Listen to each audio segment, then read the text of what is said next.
سلطانی کبیر بزرگترین فروشگاه اشیاء روزگار در پایتخت تاجیکستان.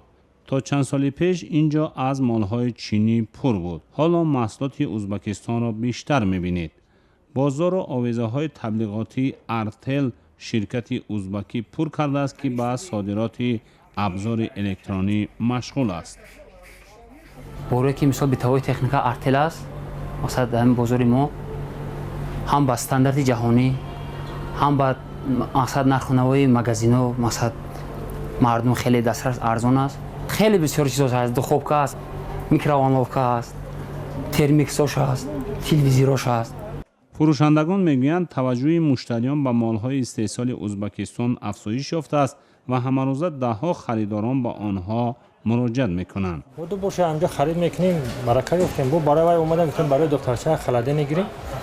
هوای عذر بو یک مصلحت درست میکنیم، اگر خدا رضا باشه باید دیگه میگیریم میریم. خورشید سفروف مسئول نمایندگی شرکت ارتل در دوشنبه است. او میگوید در عهد اسلام کریموف پرزیدنت سابق ازبکستان با تاجیکستان همکاری داشتند، اما کار به سختی پیش می رفت. در وقت زنده بودن آنها با فکر مشکل تر بود، چون که ویزا ما میکشیدیم، ویزا در مهلت 1 ماه تیار میشد.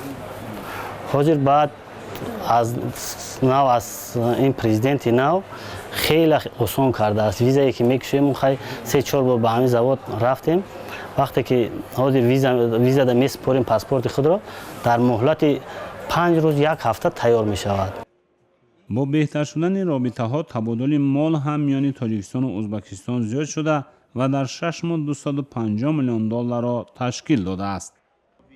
فعلا در دوشنبه نمایندگی صنعت ماشینسازی ازبکستان افتتاح شده. در بازارهای تاجیکستان محصولات نساجی تولید این کشور همسایه به فروش گذاشته شده است.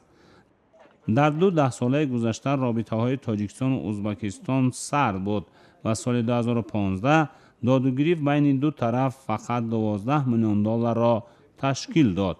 حالا امیدواری در بین تاجران زیاد است که با بهتر شدن رابطه ها دادوگیری زیادتر می شود و مالهای تاجیکستان هم برای فروش به ازبکستان می روند.